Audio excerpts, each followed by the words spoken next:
चंदन बेलपत्री बीज पत्ती महाराज और बीच पर जब चंदन लग जाए, लगने के बाद में ये दोनों पर लाल चंदन लगा लीजिए। इन दोनों पत्ती के बीच में ये डंडी का भाग होता है। आपको स्मरण शायद हमने जब बेल की महत्व बताई बेल की महत्वता में कहा था ब्रह्मा महेश ये तीन है, बोला था। बीच में ये बड़ी से लेकर जो पत्तियां होती हैं उनके बीच में जगह बचती है। इसमें माँ पार्वती के 64 योगिनियां, माँ पार्वती अपनी पूर्ण सिद्धि के साथ में जितनी भी देवी के स्वरूप हैं वो माता 64 योगिनियां देवी के यहाँ पर विराजमान होती हैं। दो पत्ती के नीचे से डंडी है नीचे तक ये पूरी डंडी में 33 कोटि देवी देवताओं नहीं चाहिए। शिव महापुराण में ये भी कहीं नहीं लिखा कि तुम भगवान को 108 या 1008 या 1008 बेलपत्र समर्पित करोगे तो शिव जी प्रसन्न हो जाएंगे। शिव महापुराण की कथा तो यहां तक कहती है एक बेलपत्र की पत्ती को आप अगर बीच में से, ये एक बड़ी पत्ती उसके बीच में 2 पत्ती और 2 पत्ती के बीच में जो गैप है बीच पत्ती में, इस पत्ती और 2 पत्ती के बीच में जो जगह है, अगर आप इस पत्ती को यहां से स्पर्श कर इस पत्ती को यहां से स्पर्श कर शंकर भगवान के शिवलिंग पर अगर आप श्री शिवाय नमस्तुभ्यम कहकर, पंचाक्षर मंत्र नमः शिवाय कहकर, षडाक्षर मंत्र ओम नमः शिवाय कहकर यदि शंकर के शिवलिंग पर समर्पित करते हो तो वो 108 बेलपत्र का काम कर जाती है। पकड़ने का स्थान देखिए,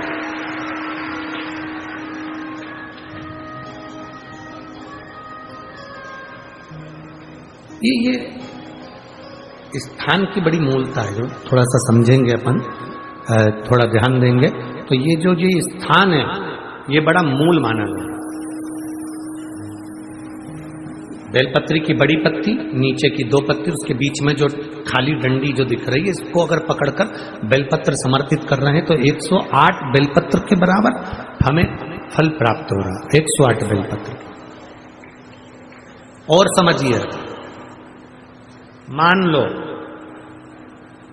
आपके पास में ना पीला चंदन है, ना लाल चंदन है, ना अक्षत है, ना पुष्प है, ना कोई सामग्री है, ना दिया है लगाने के लिए। शंकर जी के मंदिर में लोटा भर के जल लेकर गए हो, आज तुम्हारे पास में हो सकता है जल भी नहीं है, लोटा भी नहीं है, तो जिस शंकर जी का दर्शन करने गए हो उन्हीं की बेलपत्र को उठाओ और बेलपत्र को उठाने के बाद पहले अपने हथेली पर रखो, अपना हाथ रखकर बाबा से प्रार्थना कर बेलपत्री की मध्य पत्री आगे वाली पत्ती को पकड़कर अगर वो बेलपत्र हम शिव जी को समर्पित करते हैं तो हमारा पीला चंदन, लाल चंदन, दिया सब बाबा को समर्पित हो जाता है उस बेलपत्री में। एक बेलपत्री का सुख हमारे जीवन का एक आनंद दे देता है। हम तो यहां तक कहेंगे, अगर कभी जिंदगी में तुम्हें लगे कि गुरुजी मेरा पैसा फंस गया नहीं मिल रहा है, या मेरा पैसा अटक गया नहीं मिल रहा है, या मेरा घर में धन नहीं है, बहुत तकलीफ की जिंदगी चल रही है, आप ये बेलपत्री का जो 2 पत्ती है ना, ये 2 पत्ती इस जगह से पकड़कर, आपको लग रहा है कि पैसा नहीं है, काम बहुत बड़ा अड़ा है, बेटे की शादी, बेटी की शादी, या मकान या दुकान, कोई काम अड़ गया, ये 2 बेलपत्री की पत्तियों को पकड़कर अपनी कामना कर शिव जी को समर्पित करो और 1 लोटा जल बाबा को चढ़ाना प्रारंभ करो। 20 से 22 दिन इंतजार करना, मेरा बाबा हाथ पकड़कर कुबेर भंडारी भंडार जरूर भरेगा।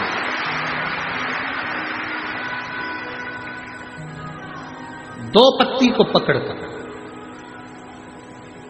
लोग कहते हैं ब्रह्मा विष्णु महेश है बेलपत्री में,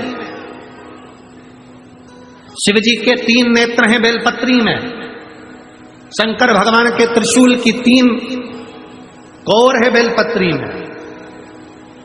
हम कहते हैं अभी थोड़ा आप स्मरण करेंगे, अगर आप शिव महापुराण को अच्छे से पढ़ेंगे तो आपको ज्ञात होगा।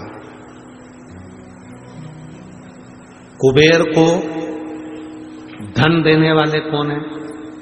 बोलते जाओ जरा जमकर। कुबेर भंडारी, कुबेरेश्वर महादेव, मतलब शिव शंकर कुबेर को धन देते हैं। जिस समय पर भगवान विष्णु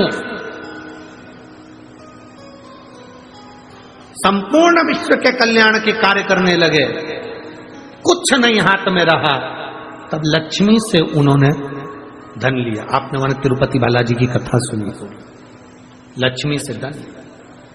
लक्ष्मी, इन जीवों के कल्याण के लिए तो मुझे धन दे। लक्ष्मी ने धन दिया। एक दिन नारायण ने पूछ लिया लक्ष्मी से, लक्ष्मी मैं नारायण, मेरे पास भी संपदा की कमी नहीं, पर तेरे पास लक्ष्मी इतनी संपदा कहां से आती है?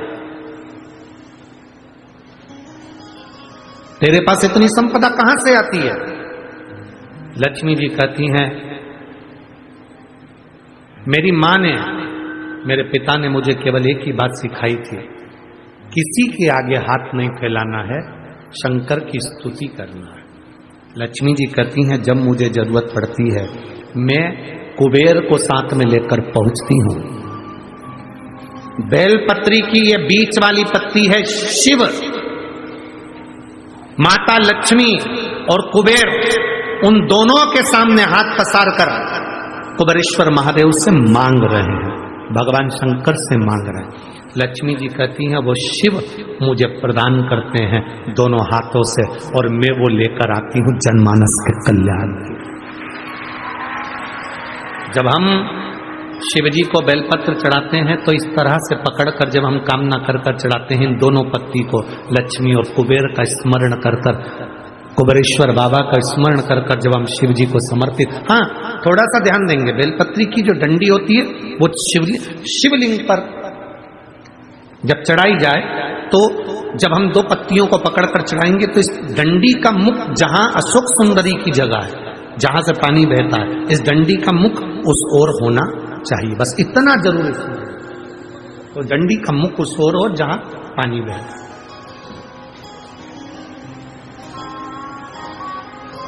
जिस जगह से जल बह रहा हुआ उसको उस ओर।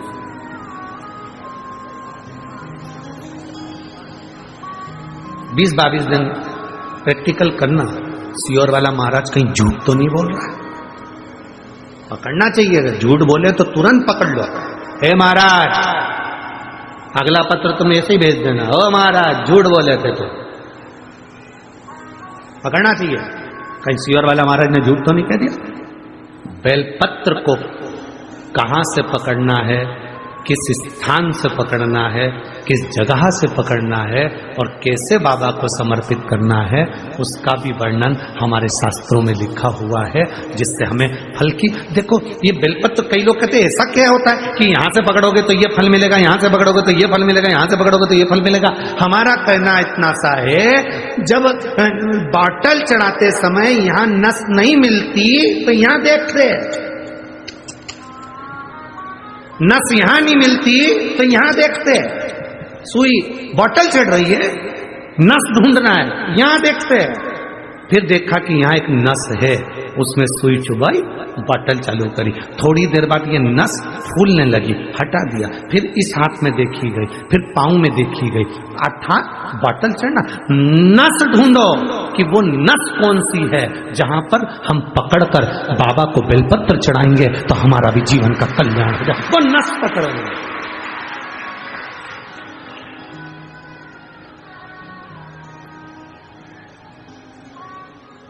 पहले के लोगों क्या भगवान की पूजन नहीं करते थे? करते थे। पहले के लोग क्या शंकर के मंदिर नहीं जाते थे? जाते थे। पहले के लोग क्या बेलपत्र नहीं चढ़ाते थे? पर उनको ये नहीं ज्ञात था कि जल चढ़ाने से क्या फल होता है, उनको नहीं ज्ञात था कि जल पीने से क्या फल मिलता है, बेलपत्र खाने से क्या फल मिलता है, शिव जी को बेलपत्र चढ़ाने का क्या फल मिलता है। पहले पूजा का विधान इतना लंबा था कि लोग डरते थे, इतनी लंबी पूजन में हम कैसे बैठेंगे, क्या करेंगे, इतना सारा सामान कहां से लाएंगे, इतना सारा सामान कैसे लाएंगे, पैसा कितना खर्चा होगा। पर शिव महापुराण जब से आप सुन रहे हैं, पूजा का विधान सरल हो गया, सारी समस्या का हल एक लोटा जल हो गया।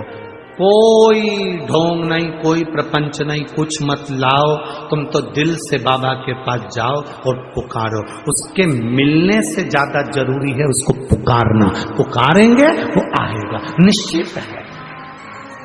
पुकारो। बच्चा खेल रहा है, मां उसको दूध नहीं पिलाएगी। बच्चे ने पुकारा, रोया, मां उसको दूध पिलाएगी। बच्चा खेल रहा है, मां उसको गोदी में नहीं उठाएगी। बच्चा रोया, पुकारा, मां उसको गोदी में उठाएगी। बच्चा शेयर मार्केट करी आया, डब्बा गोल करी आया, शेयर मार्केट में पैसा हरी आया, सबसे कहा, किसी ने नहीं सुना। बच्चा घर में आया, अपने बाप के आगे रोया, अपनी मां के आगे रोया, तो मां अपनी रकम भी बेच दी, मकान बेच दिया, प्लाट बेच दिया, और अपने बच्चे को कर्जे से मुक्त करा दिया, क्योंकि वो पुकार उसने करी अपने माँ बाप से। बच्चा माँ बाप से पुकार करता है तो माँ बाप कुछ भी करके अपनी जेवर बेच दे, जमीन बेच दे, पर अपने बच्चे को पुकारते सी अपने बच्चे को बचाने का प्रयास करते हैं। उसी तरह शंकर भगवान मिले ना मिले, तुम उसके दरवाजे पर जाकर पुकारते रहो, वो तुम्हारे दुख काटता रहेगा। पुकारना जरूरी है। तेरे मंदिर में आना मेरा काम है, मेरी बिगड़ी बनाना तेरा काम है। तेरी चौखट पर मैं आ ही गया, मुझे दर्श दिखाना तेरा काम।